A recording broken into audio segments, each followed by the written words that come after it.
जी हाँ दोस्तों, नमस्कार। तो सबसे पहले मैं अपने सभी विद्वान साथियों को, विषय बहनों को, सभी प्रिय विद्यार्थीगण को जो हमारे कॉम्पिटिटिव एग्जाम की तैयारियां करते हैं, उन सभी मित्रों को जितेंद्र क्लासेस की इस ऑनलाइन कक्षा की तरफ से और मैं अपनी तरफ से आप सभी लोगों को बहुत बहुत तहे दिल से स्वागत करता हूँ। विद्यार्थीगण, आइए, आपका भाई, आपका दोस्त आप सभी लोगों के सामने रूबरू मुखातिब हो चुका है। जैसा कि आप कारक देख पा रहे होंगे विद्यार्थीगण, जो पाठ पढ़ रहे हैं आपके लिए बहुत ही हितकर होंगे। मैंने कोई ट्रिक नहीं बताया विद्यार्थीगण, चाहता मैं भी ट्रिक बता देता। ट्रिक से दूर रहिए, कंसेप्ट वाइज चीज़ों को सीखिए। सीखने में क्या दिक्कत है? सेवाएं निःशुल्क है विद्यार्थीगण। शुल्क देने के बाद भी इतने बेहतरीन कंसेप्ट आपको नहीं मिलते। आपको खुद पता है, मैं अपने लफ्ज़ों से अपनी बड़ाई स्वयं नहीं करना चाहता। दोस्तों, कारक जो भी आप पढ़े होंगे, कहीं भी पढ़े होंगे, कैसे भी पढ़े होंगे, जो आप गलत करके आए हैं या एग्ज़ाम देने जाएंगे वहाँ भी गलत करेंगे, तो याद रखना, उससे आप सतर्क हो जाओ। आज हम पढ़ेंगे विद्यार्थीगण, करण कारक और संप्रदान कारक साथ में पढ़ेंगे। जी हाँ, आज के बाद वो भ्रम दूर हो जाएगा।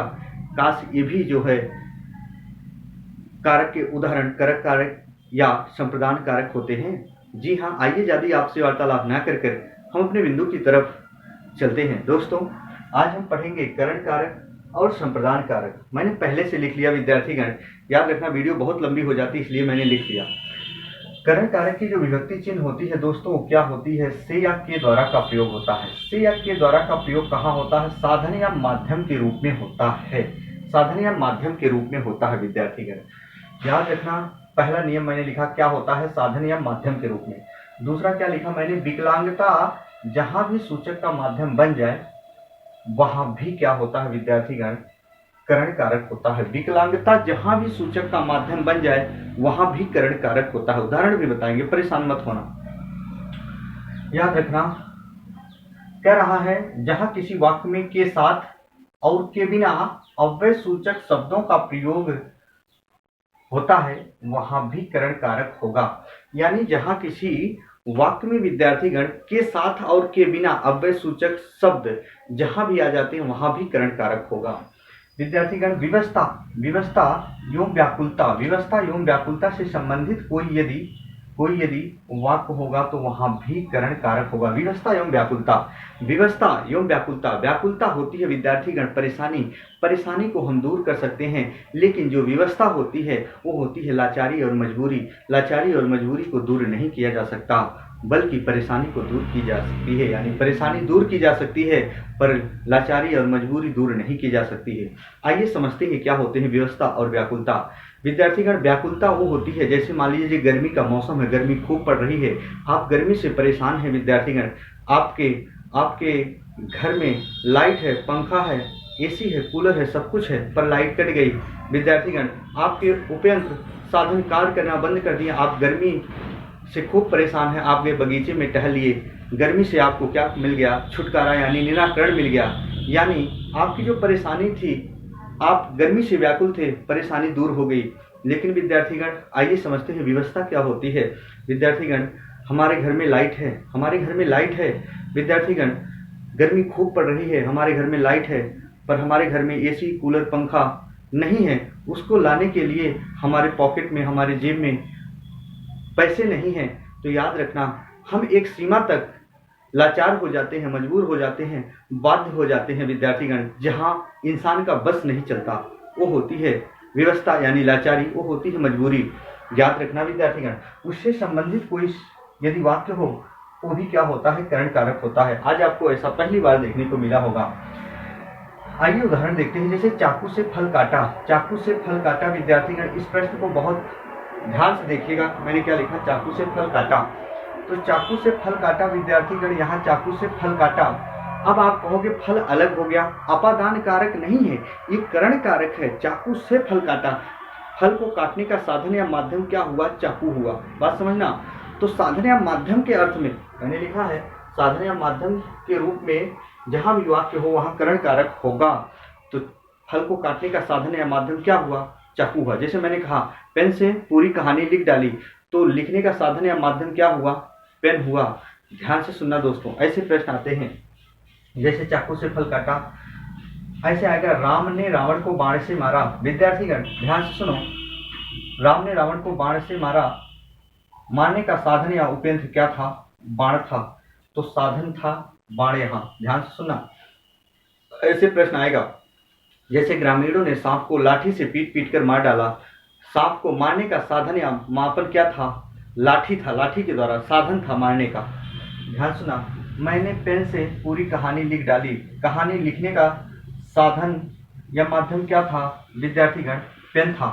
पेन के द्वारा कहानी लिखी गई, यानी लिखने का साधन या माध्यम क्या था? पेन था। जी हाँ, अगर यही कह दे हाथ से पेन छूट गई, हाथ से पेन छूट गई तो अपादान कारक हो जाएगा।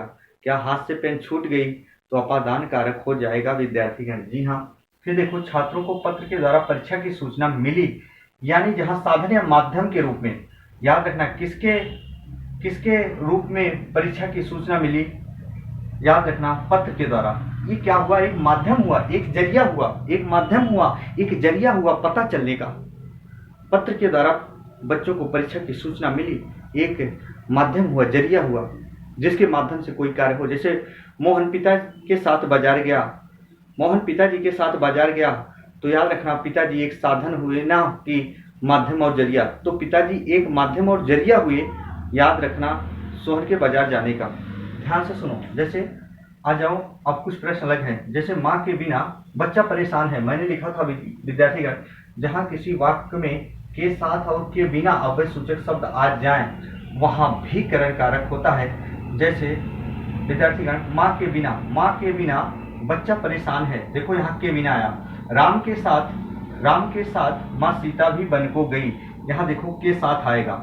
विद्यार्थीगण, हमेशा और हमेशा जहां दो संज्ञा पदों को बांधने के लिए बीच में के बिना या के साथ अव्यय सूचक शब्द आते हैं, वहां भी करण कारक होता है। जी हाँ दोस्तों, अगला देखिए, विकलांगता। जो मैंने नियम लिखा सब पे उदाहरण दिया है। विकलांगता जहां भी सूचक का माध्यम बन जाए, जैसे आया था एग्जाम में, मोहन पैर से लंगड़ा है, मोहन पैर से लंगड़ा है। अब विद्यार्थीगण, इसको कितने विद्यार्थीगण अपादान मार देंगे? सोचेंगे पैर ही नहीं है, पैर से दूर है, अपादान नहीं। पैर चलने का साधन या माध्यम होता है विद्यार्थीगण। हम अपने घर परिवार में कम दूरी तय करना चाहते हैं, 200-400 मीटर, हम पैदल चलकर दोनों पैर से काम चला लेते हैं, पर अधिक दूरी के लिए अपने साधन यंत्र का प्रयोग करते हैं। जी हाँ, पैर चलने का साधन या माध्यम होता है, साधन होता है। तो याद रखना, ये करण कारक होता है।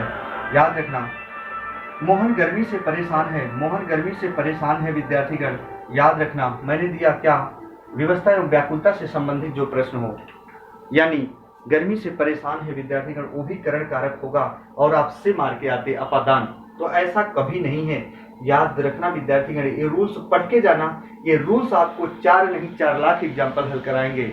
फैक्ट चीज बोल रहा हूं, नहीं तो अन्यथा कहीं नहीं पाओगे ऐसा। आइए, संप्रदान कारक। संप्रदान कारक की विभक्ति चिन्ह क्या होती है? के लिए। अब इसका प्रयोग कहाँ होता है विद्यार्थीगण? जहां रुचि और पसंद को अव्यक्त करने वाक्य होते हैं, वहां भी इसका प्रयोग किया जाता है। यानी रुचि और पसंद को अव्यक्त करने वाले जो वाक्य होते हैं, वहां भी ये क्या होता है? संप्रदान कारक होता है। दूसरी बात देखो, ईर्ष्या को अव्यक्त करने वाले वाक्य, ईर्ष्या विद्यार्थीगण, ईर्ष्या को अव्यक्त करने वाले वाक्य भी क्या होते हैं? हमारे संप्रदान कारक होते हैं। ईर्ष्या विद्यार्थीगण, ईर्ष्या मन में पलने वाला भाववाचक संज्ञा होता है। जैसे हम कहते हैं मन में आन बगल में छुरी। हम हमारे घर परिवार में किसी के प्रति किसी से ईर्ष्या हो सकती है, हम हमारे दोस्त से ईर्ष्या हो सकती है विद्यार्थीगण, पर जिसके प्रति हमारे मन में ईर्ष्या होती है, सामने वाला व्यक्ति नहीं जान पाता। मान लीजिए विद्यार्थीगण, हम हमारे कोई मित्र हों जिससे हम बहुत ईर्ष्या रखते हों, हम किसी प्लेटफॉर्म पर हों या प्लेटफॉर्म पर होने के साथ साथ जिस हम बस में बैठे हों, वो सामने वाले हमारे मित्र उसी बस में हमारे बगल वाली सीट में आकर बैठ जाएं, तो क्या विद्यार्थीगण हम ईर्ष्या उनसे करते हैं तो, लेकिन क्या सीट छोड़कर उठ जाएंगे? कभी काल हमारे घर परिवार में सदस्यों के साथ किसी के प्रति किसी से ईर्ष्या हो जाती है, क्या हम घर परिवार छोड़ देते हैं क्या? ऐसा नहीं। जहां दूरी का भाव होगा, अलगाव का भाव होगा, जुदाई का भाव होगा, घृणा का भाव होगा, भय का भाव होगा, लज्जा का भाव होगा, प्रेम का भाव होगा, वहां अपादान होगा। पर याद रखना, जहां ईर्ष्या का भाव होगा वहां संप्रदान होगा। कभी गलत मत करना दोस्तों। जी हाँ, उसके साथ साथ मैंने कहा मंत्रोच्चारण के अर्थ में भी संप्रदान कारक होता है। मंत्रोच्चारण, कहीं भी जहाँ पूजा पाठ होता है वहाँ मंत्रों का उच्चारण होता है। पंडित जी महोदय मंत्र का उच्चारण करते हैं, ओम नमः स्वाति अलम स्वाहा, ओम नमः स्वाति, ओम नमः स्वाहा स्वाति अलम। ये जहां भी आते हैं विद्यार्थीगण वहां भी संप्रदान कारक होगा। दान आदि के अर्थ में के लिए की जगह पर, देखो ये मैंने क्या लिखा, दान आदि के अर्थ में के लिए की जगह पर को का बोध कराया जाता है, वहां भी क्या होता है, संप्रदान कारक होता है। जैसे मैंने कर्ता और कर्म कारक में बताया है, पहली वीडियो कारक का देख लीजिएगा जरूर। एक चीज बता दूं विद्यार्थीगण, जब तक आप शुरू से वीडियो नहीं देखोगे तब तक नहीं समझ पाओगे यार, कितना भी समझने का प्रयास करो। तो आप सीरियल वाइज वीडियो को जरूर देखिएगा और कंसेप्ट वाइज पढ़ने का प्रयास करिएगा। आइए जरा देखते हैं। अब उदाहरण के लिए मैंने दिया है, जैसे माँ अपने बच्चों के लिए दूध लाई, माँ अपने बच्चों के लिए दूध लाई, विद्यार्थीगण के लिए आया, ये संप्रदान हुआ। दो उदाहरण से मैंने दिया है। सोहन ने राधा के लिए फल लाया, सोहन ने राधा के लिए फल लाया, के लिए आएगा विद्यार्थीगण, तो क्या हो जाएगा, संप्रदान। अब ऐसे सेम वाक्य नहीं आते हैं के लिए आ जाए किसी वाक्य में, के लिए आ जाए, तो ध्यान से सुनो। अब जरा देखो, ये जो मैंने बताया कि दान आदि के अर्थ में के लिए की जगह पर को आता है और को देखते ही आप मार देते हो कर्म कारक, जबकि रहता है संप्रदान। मैं ये नहीं कहता हूं को वाले उदाहरण भी कर्म कारक होते हैं, लेकिन कुछ ऐसे को वाले उदाहरण संप्रदान कारक के उदाहरण होते हैं जिसको आपको समझना बहुत ही जरूरी है, याद रखना। आइए जरा देखते हैं हम कैसे। जैसे मैंने दिया, गृहिणी ने गरीबों को कपड़े दिए, विद्यार्थीगण गृहिणी ने गरीबों को कपड़े दिए। अब देखो, दान आदि के अर्थ में जो चीजें वापस नहीं आती हैं वहां विद्यार्थीगण संप्रदान कारक होता है हमेशा, और हमेशा वहां कर्म कारक नहीं होता है। ऐसी दशा में के लिए की जगह पर को का बोध कराया जाता है वाक्य शुद्ध करने के लिए। जैसे गृहिणी ने गरीबों को कपड़े दिए, और ये आप मारोगे कर्म कारक रहेगा, संप्रदान है, संप्रदान का उदाहरण। देखो ऐसे ऐसे मैंने किया सबका। राजा ने गरीबों को कंबल दान दिए, यहाँ भी को आया, तो ये है संप्रदान। दान आदि के अर्थ में चीजें दी जा रही हैं। श्याम ने राम को गिफ्ट दिया, ये भी है संप्रदान। के लिए जरूरी नहीं आए, इसीलिए आप गलत करते हो, धोखा खाते हो।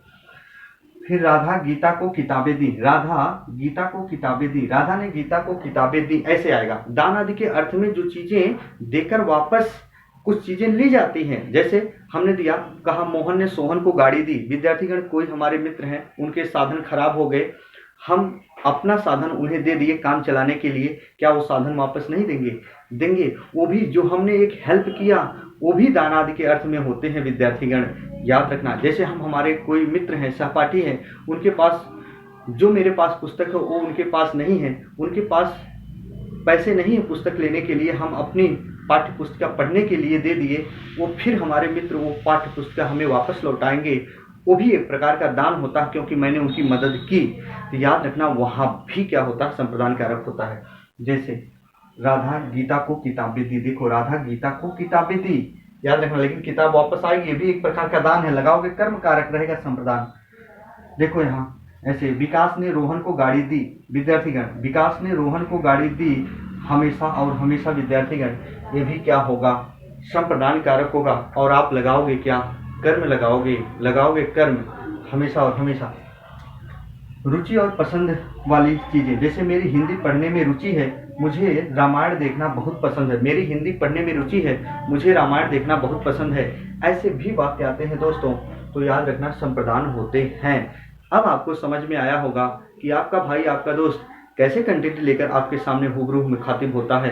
विद्यार्थीगण मैं बार बार कहता हूँ, चाहता तो मैं भी ये वीडियो आज कई वर्ष पहले डाल देता, लेकिन यथाशीघ्रता करने के चक्कर में आपका भविष्य मैं नहीं खराब करना चाहता था। इसलिए मेरा आपसे अनुरोध है विद्यार्थीगण, पढ़े वही जो हो सही, पढ़े कहीं कंसेप्ट वाइज पढ़े, चीज़ों को रटने का प्रयास ना करें विद्यार्थीगण। आपके मार्केट में भरी बाजार में कुछ लोग आपके साथ ऐसे मित्रों का साझा करते हैं जो आपको जाल साजिशों में बांधने का कार्य करते हैं, ट्रिक दे देते हैं। ट्रिक मैं भी सिखा सकता हूँ यार, हर कोई बता सकता है, लेकिन हर कोई कंसेप्ट नहीं बता सकता। जिनके पास कंसेप्ट होंगे तो ट्रिक कभी नहीं देगा। चाहता तो मैं भी 5 मिनट की वीडियो बना देता, याद रखना। पर मेरा उद्देश्य है आप सही दिशा में जाएं, सही कंटेंट पढ़ें, आपका चयन हो दोस्तों। आप ट्रिक देखते ही उस पर एकदम गिर पड़ते हो, लाओ देखते हैं, ऐसे ही पढ़ें, 4 दिन में पढ़कर हम अच्छे पद पर चयनित हो जाएंगे, ऐसा असंभव है दोस्तों। पढ़ाई लगातार करनी है, समझ कर पढ़नी है, सही दिशा में करनी है, कंसेप्ट वाइज पढ़नी है। तो दोस्तों यदि वीडियो अच्छी लगी हो तो एक लाइक जरूर करिएगा, सब्सक्राइब जरूर करिएगा। आज तक की मेरी कक्षा यही होगी प्रिय विद्यार्थीगण, बस इतने ही याद रखना। और आज तक के लिए बस इतना ही मित्रों, तब तक के लिए जय हिंद, जय भारत।